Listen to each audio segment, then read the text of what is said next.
ഒരു റിലേഷൻഷിപ്പിൽ അല്ലെങ്കിൽ ആഫ്റ്റർ മാരേജ് ഈ രണ്ടുപേർക്കിടയിൽ പ്രശ്നങ്ങൾ ഉണ്ടാകുന്ന സമയത്ത് പെണ്ണിൻ്റെ ഭാഗം കേൾക്കാനും അവൾ പറയുന്നതൊക്കെ വിശ്വസിക്കാനും പൊതുവെ എല്ലാവരും ഉണ്ടാവും. പക്ഷെ ഇപ്പുറത്ത് നിൽക്കുന്ന ആണിൻ്റെ ഭാഗം കേൾക്കാനോ അവൻ എന്താണ് പറയാനുള്ളത് എന്ന് കേൾക്കാൻ വേണ്ടിയിട്ട് അധികം ആൾക്കാരും മെനക്കെടാറില്ല. ഇനിയിപ്പോൾ അവനോട് ചോദിച്ചു കഴിഞ്ഞാലും കൂടുതലായിട്ടൊന്നും അവന് പറയാനും ഉണ്ടാവില്ല. ഭയങ്കര സൈലൻ്റ് ആയിരിക്കും. എന്തുകൊണ്ട് ഈ ബോയ്സ് ഇങ്ങനെ സൈലൻ്റ് ആവുന്നത് നിങ്ങൾ ചിന്തിച്ചിട്ടുണ്ടോ? അവരെന്തെങ്കിലും പ്രശ്നങ്ങൾ വരുമ്പോൾ അവരുടെ ഇമോഷൻസ് അവരുടെ ഫീലിങ്സ് ഒക്കെ പുറത്ത് കാണിക്കാൻ ഭയങ്കര മടിയായിട്ടുള്ളവർ ഭൂരിഭാഗം ആൺകുട്ടികൾ ഉള്ളത്. ഇവരുടെ ഈ സൈലൻസ് എന്ന് പറയുന്നത് പലപ്പോഴും തെറ്റിദ്ധരിക്കപ്പെടുക തന്നെ ചെയ്യുന്നതാണ്. ഇവരുടെ ഭാഗത്താണ് മുഴുവൻ തെറ്റുമെന്ന് മറ്റുള്ളവർ വിശ്വസിക്കാനുള്ള കാരണവും അതുകൊണ്ട് തന്നെയാണ്. ഈ പെൺകുട്ടികൾ ചിലപ്പോൾ അവരനുഭവിച്ച സ്ട്രെസ്സും പെയിനും ഒക്കെ കാരണം ആ ബന്ധത്തിൽ നിന്ന് പെട്ടെന്ന് ഇറങ്ങി വരാൻ അവർക്ക് കഴിയും. പക്ഷേ ബോയ്സ് അങ്ങനെയല്ല, അവരവിടെ ഇങ്ങനെ സ്റ്റക്കായിട്ട് നിൽക്കും.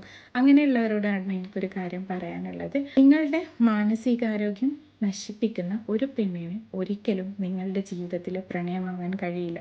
ഒരിക്കൽ കൂടി പറയാം, നിങ്ങളുടെ മാനസികാരോഗ്യം നശിപ്പിക്കുന്ന ഒരു പെണ്ണിന് ഒരിക്കലും നിങ്ങളുടെ ജീവിതത്തിൽ പ്രണയമാകാൻ കഴിയില്ല. ലൈഫ് ഒന്നല്ലേ ഉള്ളൂ. തെറ്റുകൾ തിരുത്തി സന്തോഷത്തോടെ ജീവിക്കാൻ നോക്കുക.